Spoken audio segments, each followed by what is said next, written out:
सूर्यास्त के बाद जो आप खाते हैं वही ट्यूमर बनता है, वही सिस्ट बनता है, वही ब्लॉकेज बनता है, वही कैंसर बनता है, वही फाइब्रॉइड बनता है।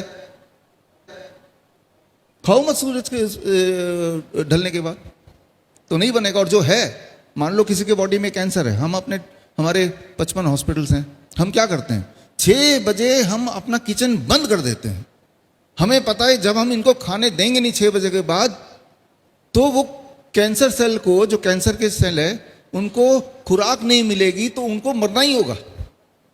बहुत सिंपल, कुछ नहीं करना तो सिर्फ ये कीजिए कि सूर्य के बाद नहीं खाना है। जैसे ही आप ये करेंगे तो आप देखेंगे कि सुबह जब उठेंगे तो कॉन्स्टिपेशन धीरे धीरे ठीक होने लगेगा। सुबह उठते पूरे बॉडी में जोड़ों में दर्द होता है, वो धीरे धीरे ठीक होने लगेगा। राइट, ब्लड शुगर अपने आप में धीरे धीरे ठीक होने लगेगा, डाइट बिना चेंज किए भी, है ना। नींद बड़ी अच्छी आने लगेगी शाम के सूर्य के बाद नहीं खाएंगे तो, है ना। तो जहां जहां दर्द होता है वो कम होने लगेगा, कहीं ट्यूमरस ग्रोथ दिख रहा है तो वो कम होने लगेगा, कोई घाव भर नहीं रहा है तो घाव भरने लगेगा।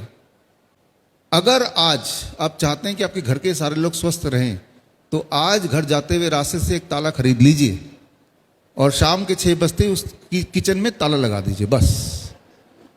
हाँ, आप देखेंगे अरे सब ठीक होने लगे। धन्यवाद।